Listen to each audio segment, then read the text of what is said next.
What's up, everybody? Channel Pup here, and can we just take a second to talk about how exciting this year is for movies, like the tentpole blockbusters anyway. I think like next month we've got The Batman, the month after that Sonic the Hedgehog 2, we've got Across the Spider-Verse Part 1, Batgirl, Doctor Strange in the Multiverse of Madness, The Flash, Aquaman and the Lost Kingdom, and of course, Lightyear. And I honestly forgot that half of these films were coming out this year. But we just had a brand new trailer drop for Lightyear, so I'm going to be talking a little bit about this trailer and the new stuff that it's presented us with. And just a reminder, these videos are made possible by my supporters on this platform, so if you do want to support me, be sure to hit that big, beautiful subscribe button. And be sure to check out the Patreon link in the description below. So let's just quickly talk about the concept of this movie. It is the Space Ranger that the Buzz Lightyear action figure was actually based on, with the director Angus MacLane stating that Buzz Lightyear always had this terrific origin story. This would be the film that Andy saw back in 1995 that made him want a Buzz Lightyear action figure. This is the definitive origin story of Buzz Lightyear, the hero who inspired the toy.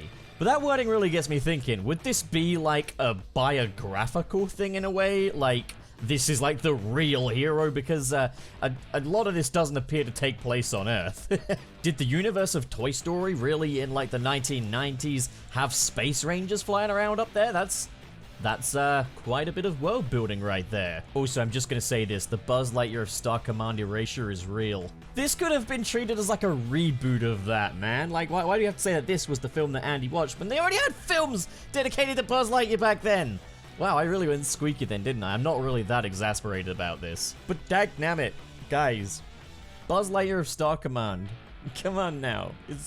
It's worth canonizing it. Now, in this trailer, it does not appear to be taking any cues from Buzz Lightyear Star Command. This is an origin story for Buzz Lightyear, and we're not seeing any signs of characters like Warp Dark Matter or Princess Mira, which is like, okay, just make my wife redundant, why don't you? I hope you got a good story in mind, and it certainly looks to be the case, and I'm definitely seeing a lot of inspiration from like that opening video game sequence from Toy Story 2, even down to some of these locations. But like, in this trailer, we get our first look at the evil Emperor Zurg, taking on very much a very serious, metallic, mechanized form, and the absolute size of this guy. And we did get a little look at some droids that really closely resembled the Zurgy droid, they never named them, but like, yeah, they resembled those from Toy Story 2, and we saw that in the first trailer. Here we actually got our first look at Zurg himself, this giant mech with freaking devil horns, man. I don't think this is going to be the very campy Wayne Knight version of Zurg that we saw in Buzz Lightyear Star Command.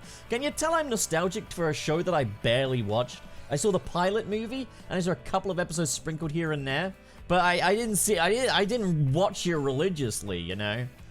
Am I overreacting? Am I nostalgic?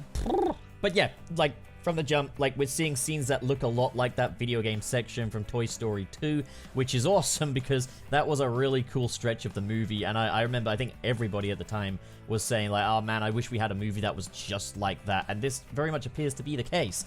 I think it's also quite clever, though, how, like, the Toy Story movies are still finding new ways to mature with their audience in a way. Like, every Toy Story film has matured with its audience in some ways. And this isn't so much like, but this isn't a Toy Story film, it's a Buzz Lightyear film, but it's taking a more mature approach to the character of Buzz Lightyear and his world. It's sort of like a I don't know, like one of those pulpy space fictions, but on like a massive mega budget. Like if Marvel Studios rebooted the Thunderbirds or something. This feels like a modern update to that, which treats it with like credibility. It doesn't appear to talk down to its audience in any way. But I also like that we're really kind of soaking up the spectacle of outer space as well. Like when Buzz's ship goes to like light speed, like that looks freaking awesome. And of course we got Buzz, who he wants to get off this planet. He wants to go explore the stars. That's awesome, you know, like he is our heroic space ranger. And we're also seeing a lot of swamp locations, which really do give off some Star Wars-y vibes, like very Empire Strikes Back.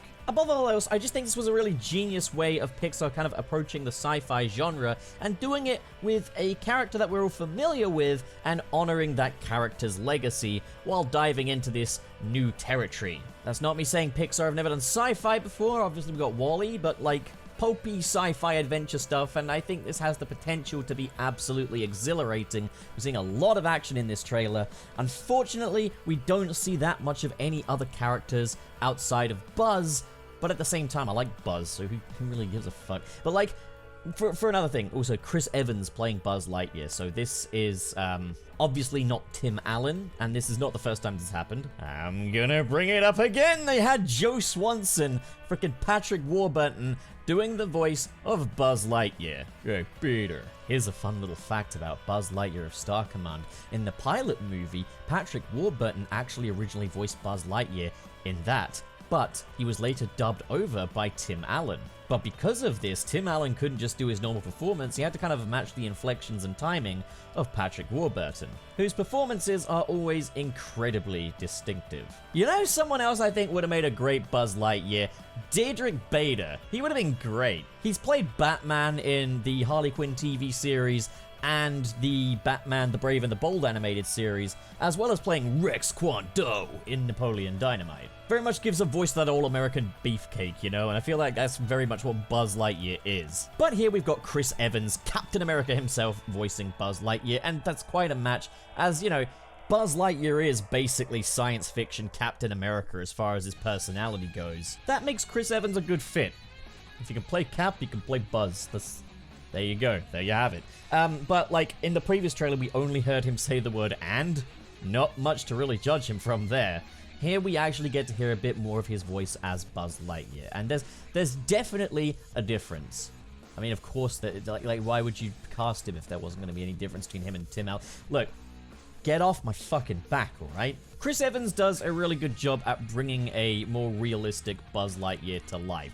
Obviously, his voice performance comes off as a little more natural and less cartoony than Tim Allen's voice does, and that's obviously not a criticism towards Tim Allen's Buzz Lightyear, because, like, Tim Allen's Buzz Lightyear is a fucking icon, dude. Like, at the end of the day, like, Chris Evans isn't gonna top that, but he's doing a really interesting new take on it, and it still very much resembles the Buzz Lightyear voice. I can listen to it and say, yeah, that's Buzz Lightyear. It's just a different Buzz Lightyear, you know? And of course, he does sound a little younger, which is suitable given that this is an origin story. And I'm liking how this is all looking. It looks like a thrilling movie. It looks exhilarating. I really like the cinematography here. I'm sold on Chris Evans as Buzz. I always thought he was a pretty solid casting decision anyway. Yeah, no, it's all looking good. I would like if we could have a few little references or nods to Buzz Lightyear's Star Command. But, you know, yeah, you know, creative freedom and all that, you know, as long as they do a good job, that's all that matters to me. Now, of course, I'm gonna point out what I think is the weak link of this trailer, and this isn't like a dislike, but it is very much like a okay, yep, that's that. Of course, you know, that's what they're doing, and that is Socks the cat. Okay, and I get there's probably gonna be a lot of people coming to this comment section and be like, oh, how can you not like Socks? I don't dislike Socks. It's just that reaction you got there is exactly the reaction you're supposed to have, because this character has been completely manufactured in that way. They gave Buzz a cute little kitty cat sidekick. A lot like the Flurkin, whatever its name. Why do I remember the species and not the name? The Flurkin from Captain Marvel, you know? Like, you know why it's there. You know which executive put that on the table. And you know 100% that when you get off of the Buzz Lightyear Space Ranger spin, as soon as you go into the gift shop, you're gonna see frickin' Socks cats all over the fucking place. Be it plushies, be it actual little robotic cats, little talking dolls. You can get Buzz Lightyear action figures and stuff, as always. But that fucking cat is gonna be everywhere. I know it. And I don't dislike it. But I acknowledge it's a trope. It's a fucking easy trope. We've done this before, and this trailer was doing really well at not talking down to its audience, but this is clearly the whole, hey, Disney needs a new hot merch item. Here's Socks the cat. I'm sure I'm gonna like him. I'm sure he's gonna make me laugh. But you gotta understand what I'm saying here. Is like, I see you. I see you. So please just be advised, just because I think it's the weak link, that doesn't mean I hate it. Okay, just remember that. Only a Sith deals in absolutes, and I'm not about that shit, okay? Alright, well yeah, that was Lightyear trailer 2. I didn't really talk much about the trailer, and I, truth be told, don't have that much to say other than, wow, it looks cool, I'm stoked, and I like the way Zurg looks and all that. And, yeah, apart from everything I've said before, like, yeah, same feelings overall remain. I'm hyped. and I think this is a great way to keep Toy Story alive. Big old thumbs up to the whole concept, yeah. So, yeah, how do you guys feel about it? Comment below, and until the next time, pop out. So what do you guys think? If you enjoyed this video and you want to support more like it, be sure to hit that big, beautiful subscribe button. And of course, in the description below are links to different social media feeds, including the Patreon. If you're feeling extra generous, like the following people, who are JK Strife, Marcus Ward, Sirius the Skeptic, Biotinarts, Mr. SP, David 20 Covers, Sergio, John Comey, Shodin, George is Lost, Legendary Ray Ray, Cheesemaster769, Adam Myers, and Fayalan Schwarzenkraut. Thank you guys, you are the best of the best, but as for the rest of you, thank you so much for watching, guys, and have a great day.